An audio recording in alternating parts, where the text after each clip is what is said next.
반갑습니다.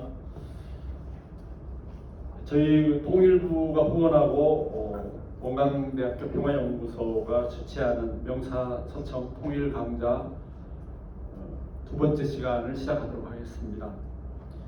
저희 이번 학기 주제가 지구사회와 한반도 통일과 평화입니다.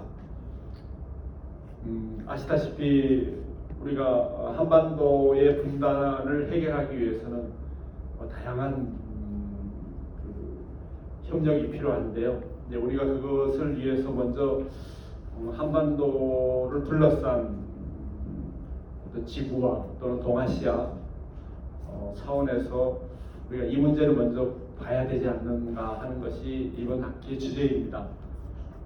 모든 것은 얽혀 있기 때문에 우리가 한반도를 둘러싼 다양한 그 대외적인 상황들을 우리가 봄으로 인해서 우리가 처해 있는 환경을 정확히 인식할 수 있다는 생각이 들거든요. 여기에서 한반도의 문제를 어떻게 풀어갈 것인가 하나하나 해답을 구할 수 있다고 생각합니다. 그리고 더 넓게는 통일과 평화만이 아니고 최근에 대두되고 있는 지구의 여러 가지 위기 문제, 환경, 기후 환경 문제 등 많은 문제가 있는데요. 이것들이 전부 복합적으로 얽혀 있습니다. 그러나 이제 우리가 한반도의 통일과 평화 또는 평화 통일 문제를 집중적으로 보면서 우리 주변의 문제를 잘 살펴가면서 이 문제를 우리가 풀어가야 되지 않는가 하는 그런 생각을 하고 있습니다. 오늘 본격적으로 명사를 초청하게 됐는데요. 첫 번째 테이프를 끊으실 분은 이재봉 교수님이십니다. 반갑습니다. 이재봉입니다. 네, 이재봉 교수님은 이 강좌를 만드신 분입니다. 저희 원광대학교 정치외교학과에 계시다가 교양학부에서 마지막으로 은퇴를 하셨는데요. 현재 저희 평화연구소 명예소장이시기도 하고 우리 대학의 명예교수이시고요. 그리고 무엇보다도 북한 문제 전문가 그리고 평화운동가로 널리 알려져 있습니다. 많은 저술이 있으시고 인터넷 쳐보시면은 이재봉 교수님에 관련된 기본적인 프로필은 물론이고 많은 글들이 나와 있습니다. 그래서 제가 따로 일일이 다 설명해 드리진 않겠습니다. 워낙 유명하신 분이셔서 오늘 첫 테이프를 끊으셨는데요. 사실 오늘 첫 시간을 모신 이유 중에 하나는 우리가 이 한반도 문제를 총체적으로 볼 수 있는 그런 안목을 갖고 계시고 또 우리 수업 전체를 이해하는 데 있어서 오늘 첫 시간이 굉장히 중요하고 그런 면에서 국제정치 관계나 또 국제정치와 또 우리 한반도의 관계 또 최근에 일어나고 있는 우크라이나 전쟁이랄까 여러 가지 주변 상황 또 세계적인 상황들을 일관되게 설명해 주실 수 있는 분이 바로 우리 이재봉 교수님이십니다. 미국에서 학위를 받으시고 저희 학교로 오셨는데요. 이재봉 교수님이 이 강좌를 만든 이유가 진짜 우리 대학의 우리 학우들의 어떤 한반도 문제에 대한 관심뿐만이 아니고 진정으로 평화와 통일을 위한 그런 그 전초 기지로서의 우리 대학의 역할을 위해서 이 강좌를 만드셨는데 굉장히 인기가 있는데 제가 그걸 물려받게 됐습니다. 그래서 굉장히 영광이고 저도 사실 이재봉 교수님의 제자입니다. 그래서 늘 배우고 있는데요. 여러분들이 오늘 강좌 서로 대담을 통한 강좌를 통해서 많은 소득이 있었으면 합니다. 자, 먼저 교수님 개인 소개 좀 해주시죠. 우리 모르는 학우들이 많이 있을 텐데. 네, 반갑습니다. 우리 원영상 교수님께서 잠깐 소개하셨는데 제가 아주 명예로운 직함 2개 가지고 있습니다. 원광대학교 명예교수, 원광대학교 평화연구소 명예소장. 엄청나게 명예롭게 살아온 거죠. 금방 제자라는 표현을 쓰셨는데 저하고 동료 교수예요. 제가 이제 나이가 조금 더 많아서 퇴임을 먼저 했는데 저는 우리 원 교수님 통해서 참 많은 것을 배워왔고 원 교수님은 이제 저를 통해서 공부해 왔고 둘이 아주 동료이자 동지입니다. 같이 평화학을 공부하는 사람들로서 또 평화운동, 통일운동에 조그맣게나마 소박하게 같이 참여하고 있고요. 작년까지는 제가 이쪽에 앉았어요. 이 수업을 제가 만들어 가지고 제가 대담을 진행하고 그다음에 이제 초청 인사들 여기 왔는데 오늘은 여기 앉았다 이쪽에 앉으니까 조금 어색하네요. 우리 원 교수님이 대담을 진행하고 제가 이제 초청 인사로 온 거죠. 아무튼 이렇게 불러주셔서 고맙습니다. 저희가 영광입니다. 이렇게 저희 강좌의 창립자이신데 이 창립자를 모시게 돼서 참으로 기쁜 마음이고요.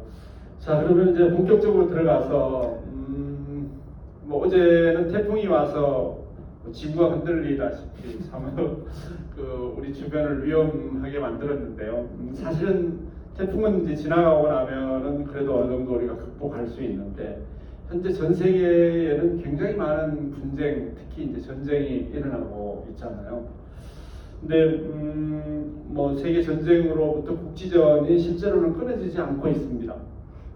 작든 크든 뭐 우리 이웃집과의 분쟁만이 아니고 실제로 미사일이 날아가고 심지어는 뭐 핵전쟁까지 일어날지도 모른다는 이런 불안감이 전 세계를 이제 뒤덮고 있는데요. 이것은 뭐 태풍의 수만 배, 수십만 배의 위력이 있는 뭐 그런 상황이라고 이제 생각할 수 있겠습니다.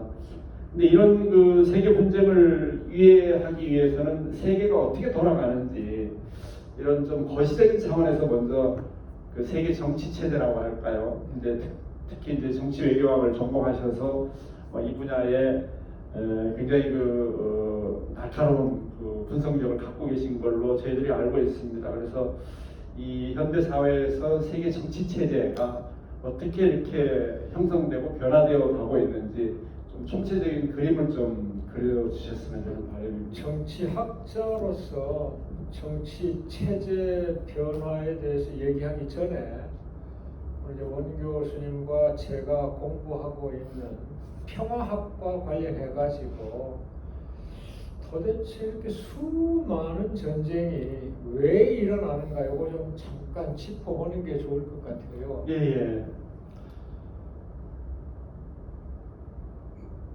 지금 뭐 태풍이 뭐라 쳤다가 좀 같다는데 정말 태풍 같은 전쟁이 무수하게 일어났잖아요. 근데 그 수많은 전쟁이 왜 일어났을까?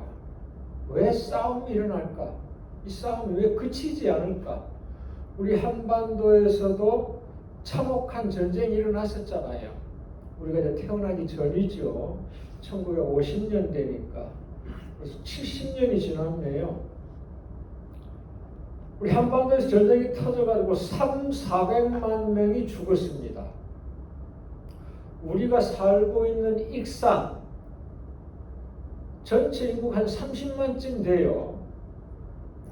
우리 익산시 전체 인구 30만의 10배가 넘는 사람들이 한 70년 전에 이 땅을 위해서 죽어갔어요. 얼마나 끔찍해요.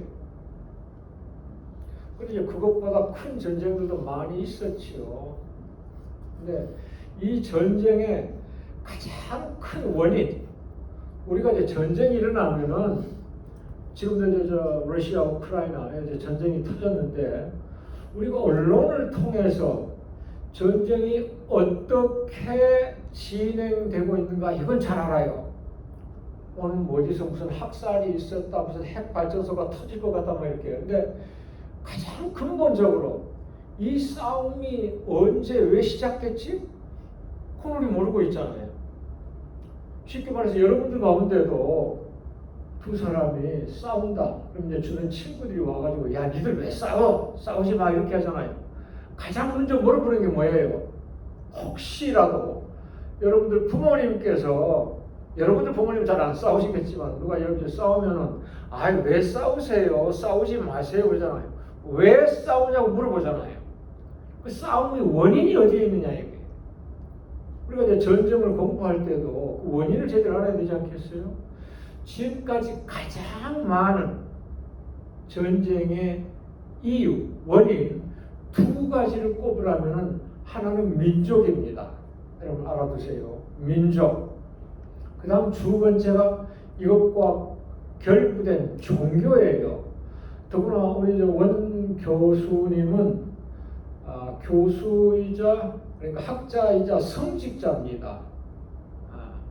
이제 근데 종교치고 평화를 지향하지 않는 그런 종교 없어요. 그럼에도 불구하고 전쟁이 종교 때문에 많이 일어났다는 거. 그래서 민족 문제 제가 하나 알려드릴게요. 재미있는 사실. 이 지구상에 수많은 민족이 있어요. 대략 그 민족의 숫자가 얼마나 될까? 짐작이라도 한번 해볼 수 있겠어요? 100개? 200개? 300개 이런 식으로. 대략 어느 정도 민족 종교가 있을까? 놀라지 마세요. 2,000종입니다. 2,000. 그 중에 우리 한민족 하나 있죠. 근데 저마다 우리도 마찬가지고 우리 민족끼리 나라를 세워야 되겠다. 그래서 우리가 과거 독립운동도 하고 그런 거 아니에요?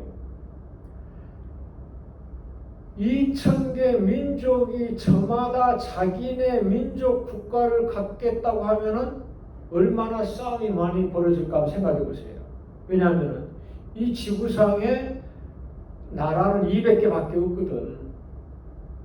그러니까 민족은 2,000개인데 나라는 200개란 말이에요. 우리 같은 민족 국가, 요즘 이제 우리나라에도 저 바깥에서 많이 들어와가지고 이제 정착한 사람들 많죠. 귀화한 사람들. 그래서 우리도 이제 다 민족 국가로 나아가고 있어요. 익산에도 그런 사람들 많습니다. 하지만 우리는 아직 압도적으로 한 민족이 다수를 이루는 단일 민족 국가라고 하잖아요. 그러니까 우리 같은 단일 민족 국가는 지구상에 한 20개 정도밖에 안 됩니다. 그러니까 외우기 쉬워요. 지구상에 약 2,000개 민족이 있다. 그 중에 나라는 200개다.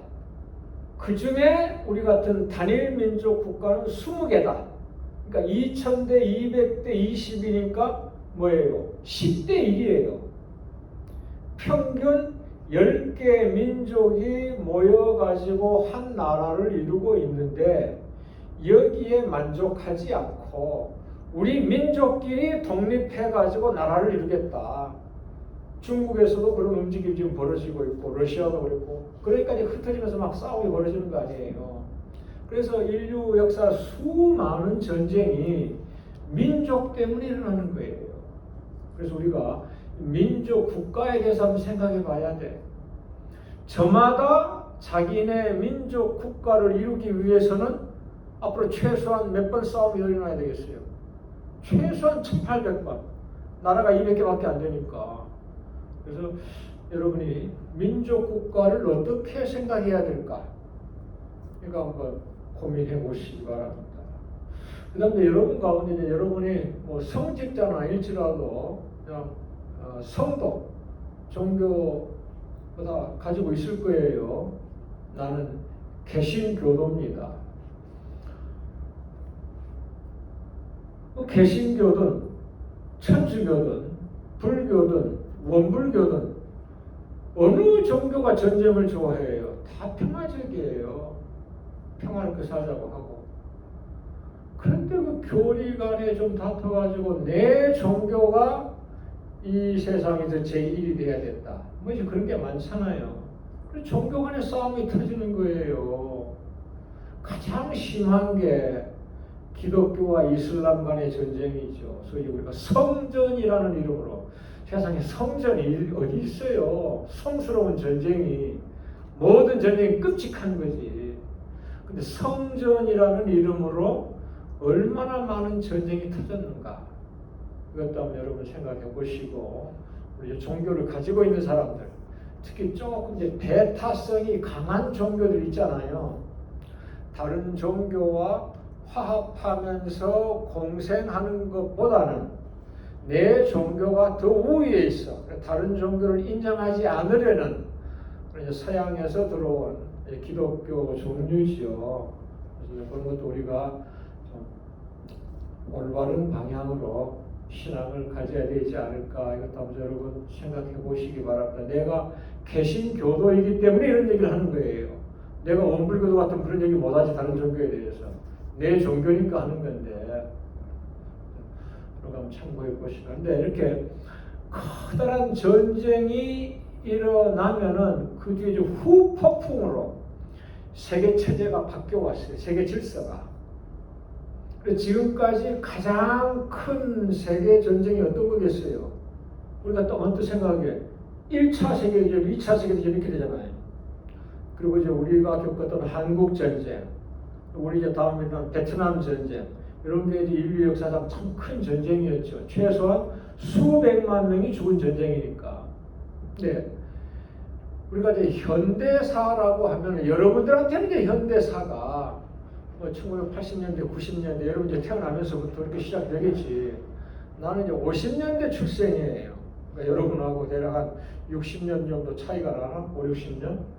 그러니까 이제 내가 학교 다닐 때 우리가 현대사라고 하면은 2차 세계대전을 기준으로 2차 세계대전 이후부터 지금까지를 현대라고 했어요. 하지만 여러분한테는 좀 이제 기준이 달라지겠죠. 그래서 하여튼 내가 배워온 대로 우리가 일반적으로 현대라고 하는 1945년 2차 세계대전 이후로 얘기한다면은 그럼 바로 그 직전 1, 2차 세계대전 겪을 때까지는 이 세계가 어떤 체제였느냐 하면은 다극 체제라고 합니다. 다극. 극이 많다니까 중심이. 그 당시에는 유럽이 전 세계 중심이었어요. 유럽의 강대국, 그리고 우리가 열강이라고 하죠. 흔히 지금도 유럽의 강대국들 하면 어디를 꼽아요? 독일, 영국, 프랑스 이 세계가 가장 강하잖아요. 그 다음에 뭐 이탈리아가 나오고 이제 쭉 나오는데, 그래서 과거에 이렇게 유럽의 열강들이 전 세계 식민지를 가지고 세계를 이끌어온 체제, 이거를 다극 체제라고 하죠. 다극. 영어로 하면 멀티 폴 하는 거죠. 극이 여러 개다 있다. 그냥 그 중심축이 독일, 영국, 프랑스 이런 나라였다. 이게 이탈리아까지. 이런 나라들이 이제 과거 세계를 지배했잖아요. 2차 세계대전을 계기로 이 구도가 바뀌어요. 그러면 유럽의 열강들은 1차 세계대전, 2차 세계대전에 휩싸여 가지고 수십 년 전쟁에 따른 끔찍한 피해를 입었잖아요. 수백만 인명을 잃고. 그러니까 영국이나 프랑스 같은 성전 국가는 말할 것도 없고 독일이나 오스트리아, 이탈리아 같은 그러니까 패전국들은 말할 것도 없고 성전국들도 전쟁의 피해를 입었단 말이에요. 예를 들어서 우리가 아무리 부자라도 맨날 그냥 집안에서 싸움이 터진다는 그 집안 오래 가겠어요? 제 아무리 유럽의 열강들이라도 1, 2차 세계대전을 통해 가지고 그냥 1, 20년 전쟁에 휘발리다 보니까 국력을 탕진해 가지고 힘이 쇠약해진 거지요. 그런데 그 틈에 두 개 거대한 국가가 등장을 하게 돼요. 그게 바로 미국과 소련입니다. 지금 이제 러시아 전신이죠. 미국과 소련. 땅덩어리 자체가 유럽 전체 대륙보다 커. 소련이라고 하면 전 세계 절반이 넘잖아요. 세계에서 가장 큰 나라 아니에요. 미국 세계에서 세 번째로 큰 나라예요. 미국, 캐나다, 소련, 러시아, 그 다음에 캐나다, 미국, 중국 이 순서대로 국토가 크잖아요. 그러니까 미국이나 소련이나 유럽 전 대륙보다 더 큰 땅을 가지고 있어요. 그러니까 전쟁에 같이 참여했어도 워낙 덩치가 크니까 상대적으로 잃어버린 게 적은 거죠. 그래서 패전국은 말할 것도 없고 승전국들도 쇠락의 길을 걷게 되는데 미국하고 소련은 두 개가 우뚝 솟아올라가지고 초강대국이 되더라 이거예요. 초강대국을 영어로 슈퍼파워라고 합니다. 많이 들어보셨죠? 우리가 파워, 힘이라고 하잖아요. 근데 이 파워를 명사로 쓰면 국가로 번역이 돼요. 그래서 그레이트 파워 하면 강대국 이런 식으로. 근데 슈퍼 파워 하니까 초강대국이에요. 근데 영국이나 프랑스나 독일 같은 나라는 그레이트 파워 강대국이고 그것보다 훨씬 강한 나라 미국이나 소련은 초강대국 이렇게 부른 거예요.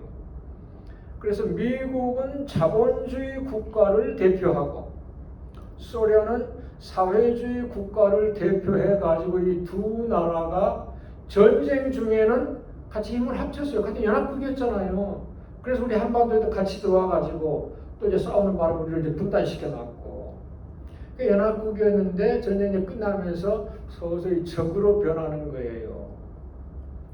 그걸 우리가 이제 냉전이라고 합니다. 냉전 얘기 들어봤죠? Cold War, 차가울 냉자예요. 싸울 전자, 그러니까 차갑게 전쟁을 한다. 이게 무슨 말이에요? 보통 이제 전쟁하면은 총칼 가지고 그냥 불을 뿜어내는 건데 그렇지 않고 이데올로기로 자본주의가 좋으냐 사회주의가 좋으냐 하면서 서로 그냥 이데올로기로 투닥투닥 싸운 걸 냉전이라고 했죠.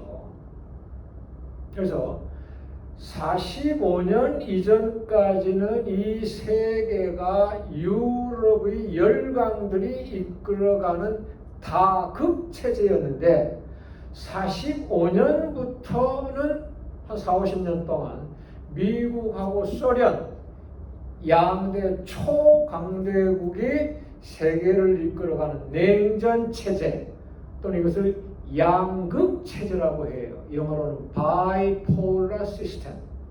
이전에는 multipolar system이었고 multi, bi, tri 이런 거 접두사 알죠? 그래서 미국과 소련 두 초강대국이 세계를 이끌어온 체제. 그래서 그걸 양극체제라고 한다. 이거를 그때 우리가 냉전 시대라고 하죠. 이게 언제까지 진행됐어요? 소련이 무너질 때까지. 그럼 소련이 언제 무너졌느냐? 1991년이에요. 그 거대한 소련이 무슨 말이에요? 소비에트 연방이라는 말이에요. 여러 개 수십 개 나라가 모여가지고 소련을 구성한 거죠. 미국도 연방이에요. 미국은 50개 주가 모여 있어요. 그러니까 50개 주가 안으로는 저마다 그냥 자치국가 같아. 별개 국가처럼. 그러나 대외적으로는 거대한 하나의 미합중국을 이루는 거예요. 그래서 우리가 그걸 미연방이라고 하는 거죠. 연방국가. 소련이 바로 그런 거예요. 지금 러시아도 연방이고 우리 같은 단일 국가가 아니에요. 수십 개 국가가 모인 것이다. 근데 이 두 나라가 양극 체제를 이끌면서 세계를 지배해 왔는데 소련이 망해버렸단 말이야. 해체돼 버리잖아 91년에. 그러니까 두 개 중에서 하나가 무너지니까 하나가 남은 거 아니에요. 그게 어디예요? 그게 미국 아니야.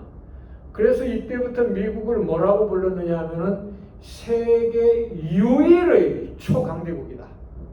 초강대국이 두 개가 있었는데 하나가 없애버렸으니까. 그래서 영어로 the only superpower. 세계 유일의 초강대국이다. 그럼 그게 과거에는 이제 한 5개 있었으니까 이게 이제 다 극이야.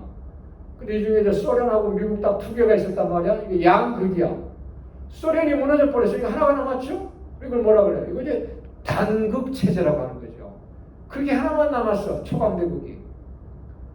그래서 세계 유일의 초강대국 미국이 2001년부터 전 세계를 이끌어오고 와 있는 거 아니에요. 혼자서.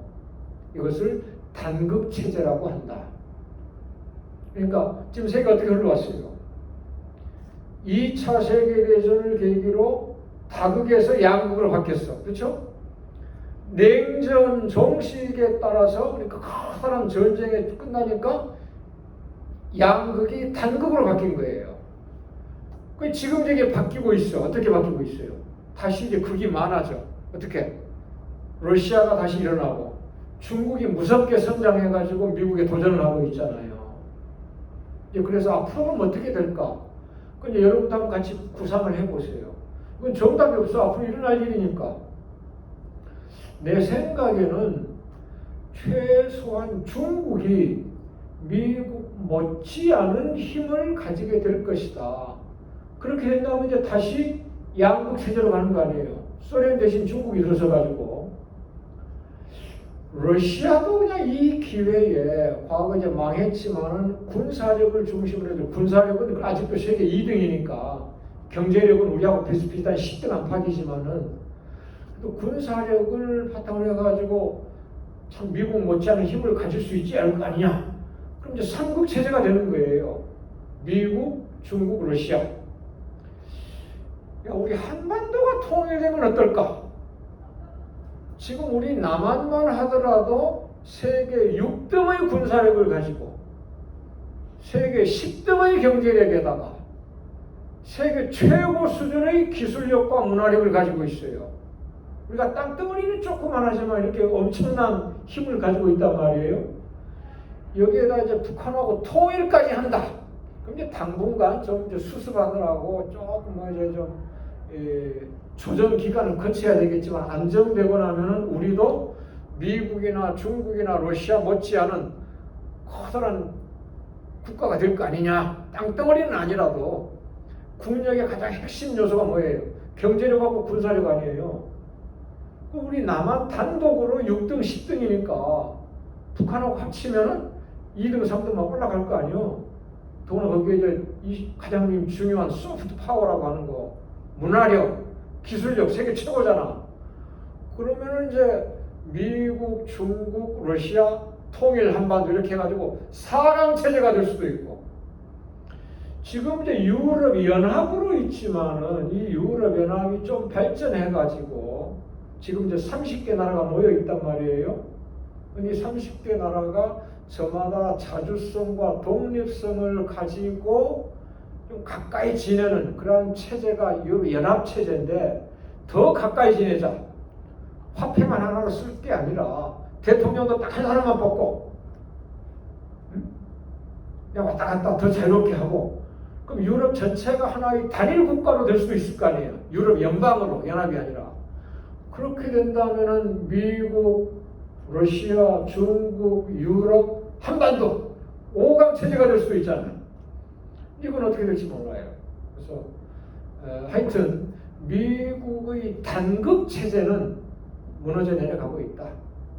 중국과 러시아 영향력이 커지면서 이렇게까지는 얘기할 수가 있겠죠. 근데 이후로는 어떻게 될까? 그거는 나나 여러분이나 우리가 이제 기대감을 갖고 구상을 해봅시다. 최소한 우리 한반도를 포함해가지고 3강 체제가 되도록. 아름다운 꿈 아니에요? 아니요. 그거는 내가 아니라 여러분들이 만들어갈 거예요. 통일 시대 주역들이. 아까 이제 제가 질문이 그 세계 정치 체제의 변화를 말씀드렸는데 확실히 이제 전쟁이라고 하는 어떤 계기를 통해서 아까 말씀하신 것처럼 유럽의 어떤 그 열강들의 다극 체제 그리고 1차 세계대전이 끝나고 이제 미국과 러시아의 어떤 그 양극 체제 그리고 이제 러시아가 연방이 해체되면서 미국의 이제 단일 단극 체제 이렇게 해서 변해가는 중에 이제 다시 한번 이 세계가 또 재편되는 방금 말씀하신 것처럼 혹시 이제 한반도에 통일이 이루어지면 또 어떤 양상을 알 수 없고 아까 말씀하신 유럽도 지금 뭐 나토원이 해서 점점 힘을 뭉쳐가고 있는 걸 보면은 교수님 말씀처럼 이 세계가 다시 분열되는 어떤 이런 양상으로 가는 것 같아요. 근데 아마 인도 같은 경우도 지금 중국보다 인구가 많아졌다고 그러잖아요. 그리고 경제력은 일본을 지금 능가했다고 그러거든요. 그러니까 이제 말씀하신 것처럼 또 아프리카에서도 또 큰 나라들이 또 나올 수도 있고, 그러니까 세계는 이제 점점 다시 유럽의 열강들이 이제 겨뤘던 그런 다극 체제 더 크게 나갈 거라고 그러는데, 근데 교수님 지금 이제 전쟁과 관련해서는 아까 이제 러시아가 다시 미국에 대항을 해서 또 슈퍼파워로 이렇게 떠오르는 하나의 과정이 지금 우크라이나 전쟁하고 관련이 있는지 모르겠습니다. 이 우크라이나 전쟁은 여러 가지 이제 해석이 가능할 텐데요. 1차적으로는 물론 러시아가 침략을 한 것은 잘못됐다고 생각합니다. 이제 대화를 통해서 사실 해결을 해야 되는데, 근데 이것이 우리가 알고 있는 이 우크라이나 침략이 여러 가지 그 백그라운드, 어떤 그 배경이 있는 걸로 지금 생각이 되는데, 그 원인이 뭔지 좀 말씀해 주실 수 이것도 있나요? 지금 공 교수님께서 말씀하신 세계 질서, 체제하고 관련이 있습니다. 참 그러기 전에 좀 전에 인도 말씀하셨잖아요. 네. 제가 우리 학생들이 오해하지 않도록 하나 좀 바랄 게 있어요. 우리가 경제력을 따지는데 가장 이제 보편적인 그 수치가 GDP입니다. 알고 계시죠? GDP 1등, 2등, 3등, 1등 나누면 우리가 이제 그 GDP로 10등이에요. 근데 그 GDP를 계산하는 방법이 두 가지가 있습니다. 하나는 그냥 일반 우리가 그냥 단순 환율, 이거 가지고서 시장 환율 따라서 지금 환율이 우리 엄청나게 높아지고 있잖아요. 1달러에 과거 뭐 1,100원, 1,200원인데 지금 막 1,400원까지 막 치솟고 있어요. 그만큼 우리는 GDP가 줄어들고 있는 거예요. 달러로 계산을 하게 되니까. 그러니까 이렇게 이제 단순 환율로 따져가지고 GDP를 산출하는 방법이 전통적인 거예요. 세계 은행에서 하는 식으로. 그런데 이 환율은 좀 정확하지 않다. 그 나라의 물가도 반영해야 된다 이 말이에요. 왜냐하면 내가 1달러를 가지고 있는데 미국에 가면은 물 한 병을 사 마실 수 있다. 근데 중국에 가면은 물가가 좀 싸기 때문에 물을 2병 마실 수 있다. 그럼 1달러의 가치가 달라지는 거 아니에요. 이거를 구매력이라고 합니다. 구매력. 자기가 뭘 살 수 있는 힘. 그러니까 이걸 가지고 GDP로 계산하는 방법이 있어요. 우리 기획은 IMF에서는 이렇게 합니다. 그래서 GDP 순서가 바뀌어져요. 전통적으로 그냥 일반 시장 환율을 가지고 1, 2, 3등을 따지면 1등 미국입니다. 압도적으로. 2등이 중국이에요. 그 3등이 일본. 일본 아직까지 강해요. 4등이 독일. 5등이 영국이었는데 영국이 얼마 전에 인도한테 자리를 내줬어요. 그래서 그렇게 하면 인도가 5등이에요. 일본도 앞선 게 아니라. 근데 이제 구매력을 하면 얘기가 달라져요. 우리 원 교수님 얘기가 틀린 게 아니에요. 그러니까 어떤 수치를 가지고 계산하느냐에 따라서 구매력으로 하면은 이미 8년 전에 중국이 1등이 됐어요. 물가를 반영하니까 중국 1등, 미국 2등으로 된 거예요. 인도가 이제 3등이 돼버리는 거고. 그러니까 우리가 어떤 방법으로 GDP를 계산하느냐에 따라서 미국이 1등일 수도 있고 중국이 1등일 수도 있고 인도가 3등일 수도 있고 5등일 수도 있고. 그러니까 구매력을 하면 인도가 일본을 앞서는데 우리가 이제 전통적으로 시장 환율로 하면 아직 일본 못 가고 영국만 앞섰다. 그래서 세계 5등이다. 이거 참고를 하나 두시기 바랍니다. 근데 인도도 이제 핵무기를 가지고 있으니까 세계 강대국의 또 하나로 등극을 할 수 있겠죠. 그렇죠. 더구나 이제 중국하고 인도는 서로 경쟁 관계예요. 땅덩어리도 크고 인구도 둘 다 비슷하고 14억에서 15. 그리고 국경이 아직 그게 맺어지지 않았어요. 중국이 15개 나라하고 국경을 접하고 있는데 1960년대 초부터 전부 다 국경 조약을 맺어왔어요. 근데 인도하고는 아직 이게 안 되고 둘러싸이는 우리나라의 문제로 넘어와서 이제 좀 정리를 해야 될 것 같은데요. 예. 자, 이런 상황에서 우리나라는 이제 올해 새롭게 정권이 바뀌었고 앞에는 민주당 정권이었는데 지금 이제 국민의힘이 반격을 해서 박근혜 전 대통령 탄핵 이후에 다시 정권을 잡았습니다. 근데 지금 북한과의 관계가 굉장히 우리한테는 중요한 문제고, 이제 그 북한과의 관계가 방금 말씀하신 그 세계적인 흐름 속에서 어떻게 이것을 해나가느냐에 따라서 우리 한반도도 전쟁이 일어나고 안 일어나고, 또 여기 있는 우리 학우들이 또 전쟁터에 나가느냐 안 나가느냐 이런 문제도 관련이 돼 있는데, 지금 그 윤석열 정부를 보면은 북한에 대한 어떤 그 정책이나 이런 것들은 좀 명확하지가 않은 것 같아요. 그래서 아니요, 어떻게 보시는지. 얼마 전에 발표가 됐습니다. 대북 정책이. 여러분 오늘 요거 꼭 알아두세요. 오늘이 2022년 9월 6일이죠.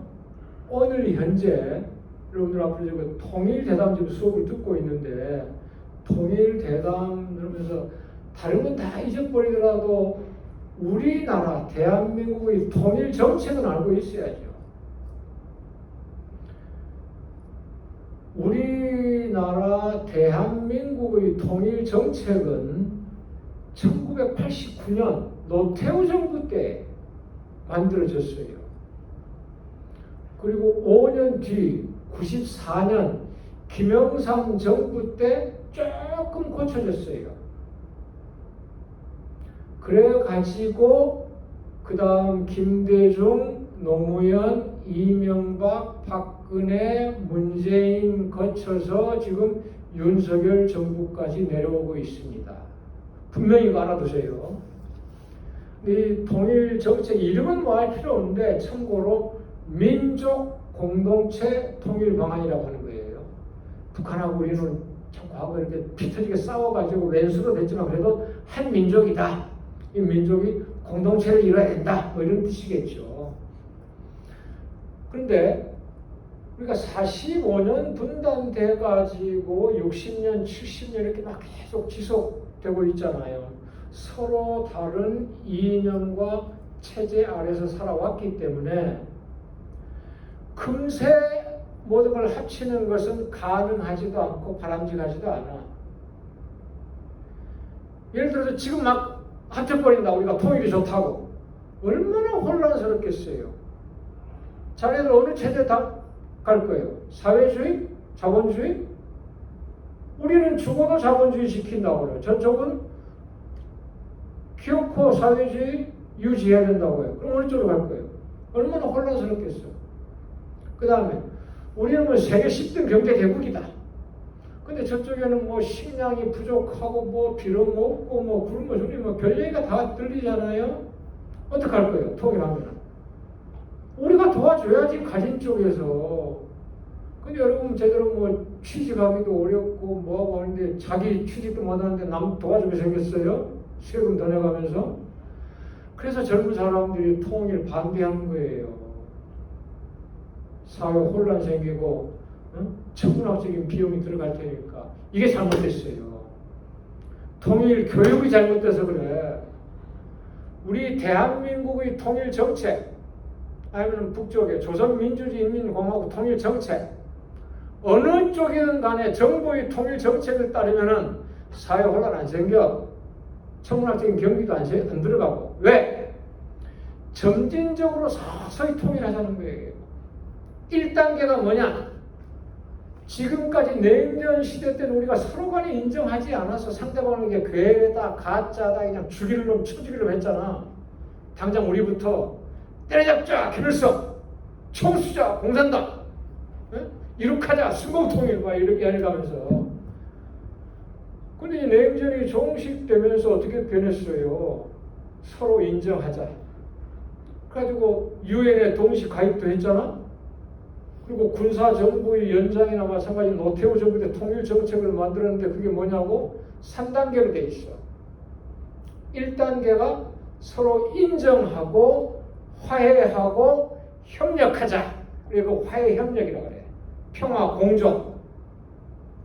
지금까지는 으르렁거리면서 싸웠는데 더 이상 싸우지 말자. 싸우면 둘 다 죽는다.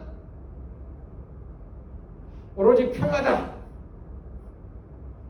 상대방 인정하자. 너는 나를 인정하자고 나는 너를 인정하자는데 둘 다 인정하자. 이제 적대감 풀자. 협력하자. 이게 이제 5년, 10년 가는 거야. 그래서 2단계로 가는데 2단계가 뭐냐? 국가연합이라고 하는 거예요. 국가연합이 뭐냐? 지금 유럽연합 아까 얘기했잖아요.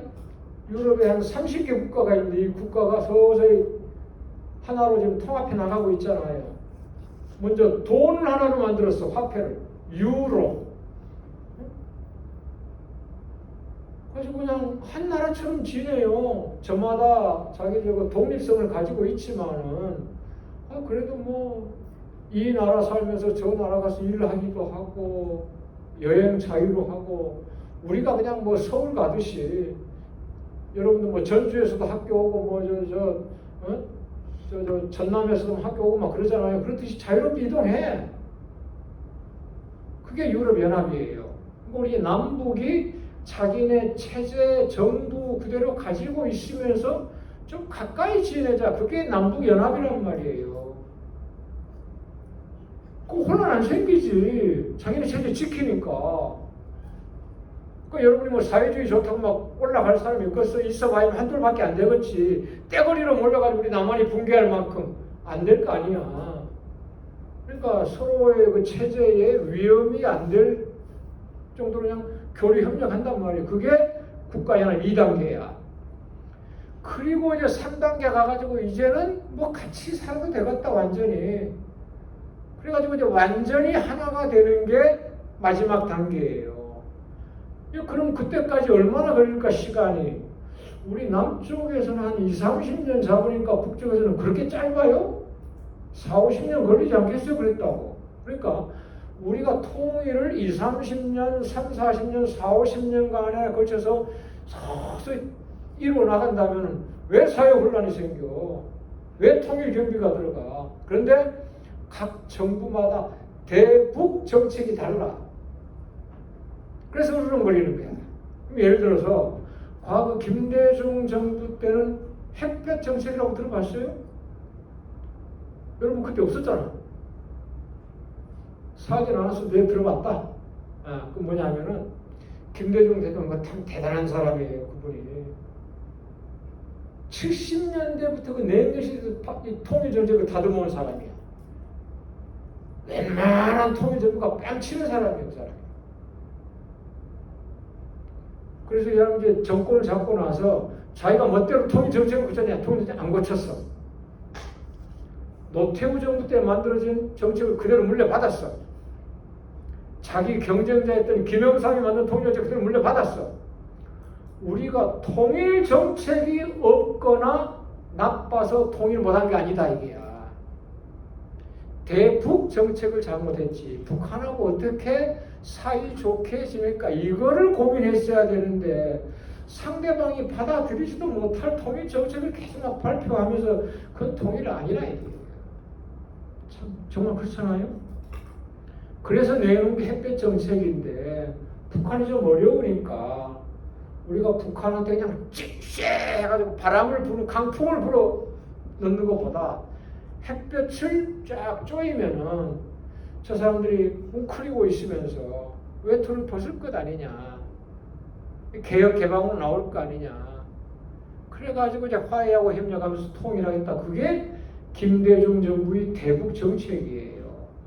노무현 정부는 그걸 물려받았어. 근데 이명박이 들어서 가지고 어떻게 했느냐 하면 그걸 그 정책을 폐기하고 북한 줘봐야 소용없다 이 새끼들은. 무조건 이것들은 핵무기 폐기해야 돼. 그래서 내세우고 찾으러 비핵 개방 선천이야.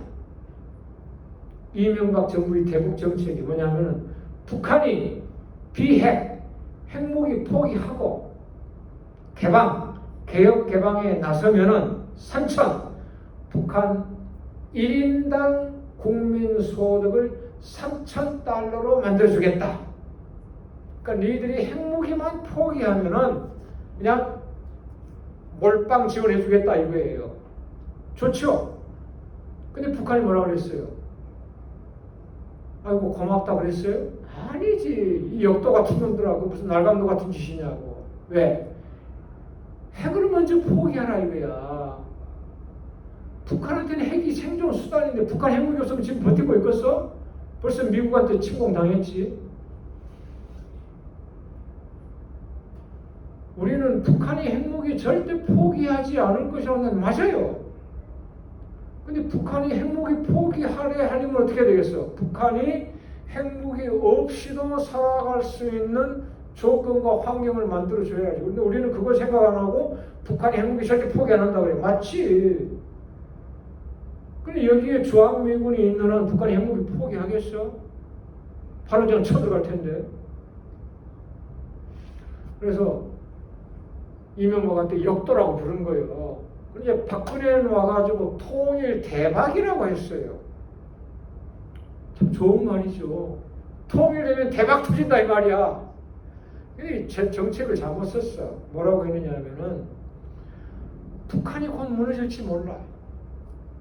그래서 우리가 자유민주주의, 자본주의로 북한을 껴안을 준비를 해야 돼. 그럼 뭐예요 그게? 점잖게 말은 그렇게 하는데 노골적으로 표현은 뭐야? 북한 무너지기를 기다리겠다는 거 아니야. 북한인들 체제가 붕괴돼가지고 우리가 흡수하겠다는 거 아니야. 그러니까 또 북한 뭐라 그래요? 이 또 다른 역도다 이 말이에요. 근데 이번에 윤석열이 등장한 거야. 담대한 구상을 펼쳐라. 이 윤석열 정부의 대북 정책 없는 게 얼마 전에 발표가 됐어요. 그 8.15 광복절에 얘기하는 그게 정책이네요. 그게 대담한 담대한 구상이야. 뭐냐? 이명박 정부하고 똑같아. 비핵 개방 선언하고. 그래서 이제 주변에서 야, 그 이명박이 거 아니냐? 했더니 윤석열 정부에서 이명박이 거 아니다. 아니긴 아니에요. 왜 아니냐? 북한이 이명박 때는 뭐라 그랬다고? 북한이 핵무기를 포기하고 바깥으로 나오면은 우리가 전폭 지원한다고 했잖아요. 비핵 개방 3천. 근데 윤석열은 내용은 그런데 우리가 언제부터 지원했느냐? 북한이 핵무기를 포기하면 그때부터가 아니라 북한이 핵무기를 포기하기 위한 협상장에 나오는 순간부터 회담장에 나오기만 해. 그럼 내가 쌀 지원해줘 이거야. 그럼 북한은 좋잖아. 회의장에만 나오면 지원해준다니까. 근데 또 북한은 뭐라 그랬어? 윤석열이 저거는 인간도 아니다. 상종도 하기 싫다. 이 역도 같은 놈. 또 이렇게 나오잖아요. 왜 그래? 조건이 붙었잖아. 그냥 남북 간에 하여튼 우리가 화해하고 협력하기 위한 협상이라면 좋아. 그런데 조건을 걸었잖아. 비핵화를 위한 협상. 그 북한이 나오겠어? 근데 이건 말이 안 된다 이거예요. 그럼 여러분, 북한이 왜 이러냐면은 우리는 미국에 종속돼 있다시피 하잖아요. 더구나 윤석열 정부는 무조건 미국 따라가잖아. 그러면은 문재인 정부만 하더라도 우리가 진보 정부라고 하잖아요. 그건 진보가 아니에요. 우리나라에서 진보 정당이 있다면은 뭐 정의당, 진보당 뭐 이런 거예요. 이른바 사회주의와 가까운 게 진보 정당이야. 근데 지금 민주당 전혀 그거 아니에요. 완전 보수지. 그럼 윤석열 국힘당은 뭐냐? 그건 극우 정당이고. 그리고 우리 이제 편의상 국힘당을 보수 정당, 이쪽 민주당을 진보 정당이라고 하는 건 아주 잘못된 거예요. 근데 문재인 정부, 물론 그 보수 정부지만 우리가 그냥 일반적으로 진보 정부라고 하는 문재인 정부 때 남북 정상회담이 3번 있었어요. 문재인이 형님하고 김정은 동생하고. 김정은이 문재인 형님을 엄청 좋아했어. 나이도 어리고 점잖고 회담을 3번이나 하면서 합의를 했어요. 가장 기본적으로 남북 간에 반드시 지금 필요한 거. 첫째, 금강산 관광을 시작하자. 조건 없이 시작하자 그랬어. 김정은이가 우리 아무 조건 안 걸겠어. 합시다. 문재인이 좋다. 개성공단 재개하자 그랬어. 개성공단은 북한보다 우리한테 더 필요한 거예요. 우리가 북한 땅 공짜로 쓰면서 엄청나게 싼 노동력 우리 중소기업인들이 이용했잖아요. 세상에 한 달 월급이 5만 원 올라가지고 10만 원, 15만 원 됐어. 하루 일당이 아니라 월급을 10만 원 주고 고용할 수 있는 데가 어디 있어. 그게 개성이었단 말이야. 개성공단은 우리가 북한한테 퍼준 곳이 아니에요. 우리 중소기업들이 북한에서 퍼오는 곳이었지. 싼 인건비 가지고 땅 싼 가지고서 어디 공장 부지를 한 평에 15만 원 받아. 그런데 이제 개성공단 열자고 했는데 못 열었죠? 우리 끊어진 철도 경의선 연결하자고 했어. 아 좋다. 그래서 우리도 좀 기차 타고 평양 들어가 봐야 될 거 아니냐. 끊어진 도로 연결하자. 그게 가장 기본적으로 3가지 합의 사항이에요. 하나도 지키질 못했어 우리가. 여러분은 왜곡된 교육과 편향된 언론을 통해서 남북 간에 무슨 약속을 정하면은 일방적으로 파기하는 게 북한이에요. 안 그래요. 지금까지 남북 정상회담 5번 있었어. 2000년에 김대중하고 김정일, 2007년에 노무현하고 김정일, 2018년에 문재인하고 김정은 5번이 있었는데 5번 정상회담 합의사항을 전부 일방적으로 파기한 게 우리 남쪽이에요. 그런 건 언론에 보도가 안 돼. 북한이 위반한 것만 나와요. 그러니까 북한 입장에서는 문재인 형님하고 3번이나 정상회담에서 힘들게 합의해놓고 문재인 형님을 평양에 모셔서 15만 평양 시민들 앞에서 강연까지 하도록 자기들이 호의를 베풀었는데 돌아온 게 뭐냐 이게 아무것도 없다 이거야. 왜 그래? 미국 때문에. 미국이 간섭해가지고 하지마 하니까 하나도 못하고 있는 거예요. 우리가 인도적으로 독감 예방약 북한에 보내주겠다고 하니까 미국이 막았어. 그거 어디다 싣고 갈 거야? 약을 어디다 싣고 가야 돼? 트럭에다 싣고 가야지. 그럼 트럭에다 싣고 가면 그 트럭 북한에서 쓸 수 있지 않느냐? 안 된다 이 말이야. 그래서 그 인도적인 의약품 지원까지 막은 게 미국이야. 그럼 김정은 입장에서는 남한하고 아무리 합의하면 뭐하냐. 미국이 딱 딴죽 걸면서 못하게 하면 하나도 진척을 못 시키는데 그 남한이 우리한테 회담장 나오겠어 안 나오겠어. 문재인 때도 그랬는데 더구나 윤석열 때 윤석열과 더구나 비핵화를 위해서 협상장에 나와라. 나오기만 하면 쌀 지원해준다. 북한이 거들떠 먹었냐고. 그러니까 네 인간 자체가 싫다. 이런 험한 욕설까지 그냥 퍼부으면서 니들하고 상종 안 하겠다고 하잖아요. 네, 요즘 이제 시간이 많이 흘러가지고요. 한 5분밖에 안 남았는데 이제 마지막으로 좀 정리를 해야 될 것 같습니다.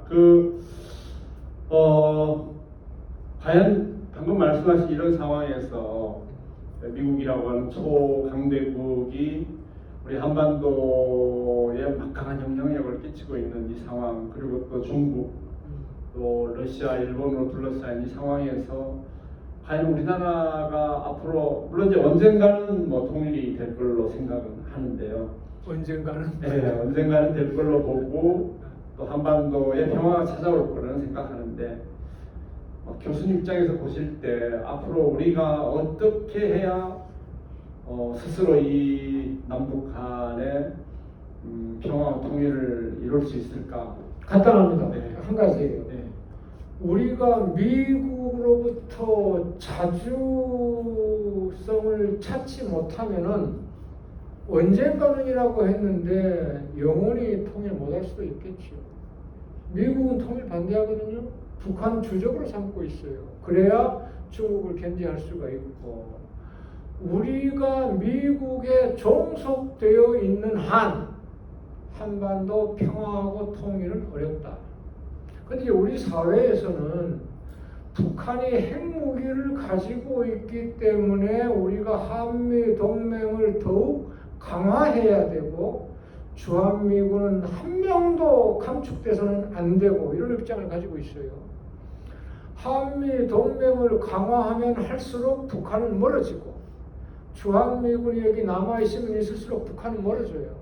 그럼 양자 태기를 해야 된다면 어느 쪽을 할 것인가? 네? 근데 내가 이 자주성을 강조하면, 우리가 무턱대고 자주성 강조하면 안 되죠. 우리가 그럴 능력도 없는데 한미동맹 약화하고 주한미군 내보낼 준비한다면 당장 북한한테 다시 또 침공 받아가지고 우리가 북한한테 잡아먹힐 수가 있잖아요. 그렇잖아요? 그럼 우리가 과연 미군이 나가더라도 또는 한미동맹이 끊어지더라도 북한으로부터 우리 체제를 지킬 수가 있는가? 나는 차고 넘친다고 생각해요. 왜냐하면은 경제력이 우리는 세계 10등이에요. 지구상의 200개 국가 가운데 경제력이 상위 5%입니다. 톱 5% 안에 들어요, 우리가. 북한은 저 밑에 있고. 군사력, 핵 무기를 빼면은 우리는 세계 6등입니다. 지구상 200개 국가 가운데 톱 3%에 들어요. 북한 군사력 세계 30등 안팎입니다. 군사력이나 경제력이나 우리하고 비교가 안 돼. 우리의 국방비가 북한 국방비 최소한 10배 많습니다. 문화력, 기술력 우리 세계 최고예요. 첨단 기술 우리 얼마나 많이 가지고, 반도체, 문화력, 우리 음악, BTS, 영화, 뭐라 그래, 기생충, 전 세계를 휩쓸잖아요. 그러니까 기술력과 문화력, 소위 소프트웨어, 소프트 파워, 여기서 우리가 1등이야, 세계. 그러면은 경제력 세계 10등, 군사력 세계 6등, 기술력과 문화력 세계 1등, 이러한 수준의 나라가 언제까지 미국에 종속되어 있어야 돼? 우리 새우 아니요. 옛날에 우리가 한참 50년대, 60년대 전쟁 막 끝나고 나서는 그야말로 고래 싸움에 새우 등 터진다면 우리가 새우라고 했는데, 지금도 우리를 새우라고 생각하는 우리가 이거는 우리 스스로 비하하는 거예요. 200개 가운데서 1등, 6등, 10등을 하는데 왜 우리가 새우냐고? 당당히 미국, 중국에 맞설 수 있는 나라인데, 이런 나라가 왜 자주성을 못 가져? 응? 전 미국 핵무기가, 북한 핵무기가 무서우면 주한미군하고 바꾸면 될 거 아니에요. 주한미군이 나가면은, 한미동맹 끊어지면 북한 핵무기 없을 수 있어요. 한미동맹을 강화하고 주한미군이 여기 있으니까 우리 죽어도 핵무기 포기 못한다고 하는 거지. 근데 우리는 이걸 몰라. 그래서 우리가 미국으로부터 자주 독립을 이루지 않는 한 미국 전쟁에 끌려 들어가기 쉽고, 베트남 전쟁에서 그랬듯이, 이라크 전쟁에서 그랬듯이, 앞으로 이제 대만과의 전쟁에서 그랬듯이. 그래서 한반도 평화라든지 통일 이루기 힘들다고 생각해요. 내가 너무 흥분했어. 우리 이제 젊은 사람들 재밌게 해주려고. 나 흥분 안 해. 이렇게 참고하시기 바랍니다. 우리 좀 자존심을 갖고 좀 자주적으로 살아가자고. 왜 그냥 미국이랑 벌벌 기기만 해야 돼? 큰 착한 문재인이 북한하고 그렇게 약속을 3번이나 해놓고 못 지키게 만들어. 예, 여러분, 자 우리가 이 정치 아마 여기 정치의 뜻을 둔 우리 학우들도 있을 거예요. 아마 이제 오늘 이재봉 교수의 말씀을 듣고 야 내가 이 정치에 나가서 진짜 이 한반도의 남북 문제도 그렇고 진짜 평화를 위해서 내가 온몸 한번 불살러 봐야겠다. 아마 이런 결의를 또 가지는 우리 학우들도 있을 것 같습니다. 이 한반도에서는 진짜 이 정치야말로 블루오션이라는 생각이 들어요. 우리가 이제 방금 말씀하신 것처럼 알 거 다 알고 뭐 우리 언론만 봐도 뭐 사실 언론 너머의 것도 아마 우리 학우들도 다 파악하고 있을 거라고 생각합니다. 그래서 유튜브도 있고 그러니까 지금 오늘 하신 말씀은 지금 우리나라의 국내 정치 외교학자로서는 최고 수준에 계신 우리 교수님 말씀이기 때문에 뭐 더 이상 반론은 없을 것 같습니다. 아까 주한미군 문제만 해도 사실 북한은 러시아하고 중국 군대가 없잖아요. 남쪽은 있다 말입니다. 우리가 이걸 한번 좀 냉정하게 생각해 볼 필요도 있고 결국은 우리 학우들이 지금 오늘 말씀하신 그런 객관적인 상황을 통해서 과연 우리나라를 어떻게 이끌고 갈 것인가 여러분들의 어깨에 달려있지 않을까 저는 그런 생각을 합니다. 우리 지금 군대 가야 될 학우도 있고 다녀올 학우도 있을 텐데요. 결국은 우리가 어떻게 이 한반도의 운명을 끌고 갈 것인가. 이거는 앞에 계신 교수님도 그렇고 저도 그렇고 여러분들 몫이라고 생각합니다. 분단된 지가 올해 77년이 됐거든요. 이 속에서 지금 전 세계에 분단돼서 77년 이상 된 나라가 없습니다. 과연 우리는 언제까지 이렇게 가야 되는가. 아마 공부를 해서 좀 아시겠습니다만 우리 사회 모든 모순의 가장 저변에 깔린 문제는 분단 모순이라고 하는 것. 아마 이 얘기 들어보셨을 거예요. 우리가 이 통일을 통해서 얼마든지 한반도가 세계의 또 중심이 될 수도 있습니다. 물론 미국이나 중국이나 러시아 같이 어떤 힘으로서의 중심만이 아니고 진정으로 세계를 또는 도덕적으로 또는 어떤 문화적으로 이끄는 그런 나라가 될 수 있다고 생각을 합니다. 오늘 교수님께서 아주 전방위적으로 유럽과 또 아시아 또 한반도의 문제를 총체적으로 이렇게 설명을 해주셨는데요. 혹시 이제 질문이 있거나 이런 것은 거기 쪽지에 좀 적어주시고 다음에 또 우리 마지막 시간에는 질문을 또 해소하는 그런 시간도 있습니다. 그래서 여러분들이 오늘 얘기를 잘 듣고 나름대로 정리를 좀 하시고 또 다양한 의견이 있다면은 기록을 꼭 해주시기 바랍니다. 시간이 흘러서 오늘 저희 명사소송 통일 강좌 첫 번째 시간 우리 이재봉 교수님을 모시고 진행했습니다. 우리 교수님께 뜨거운 박수 부탁드리면서 수업 시간을 마치도록 하겠습니다. 고맙습니다. 감사합니다.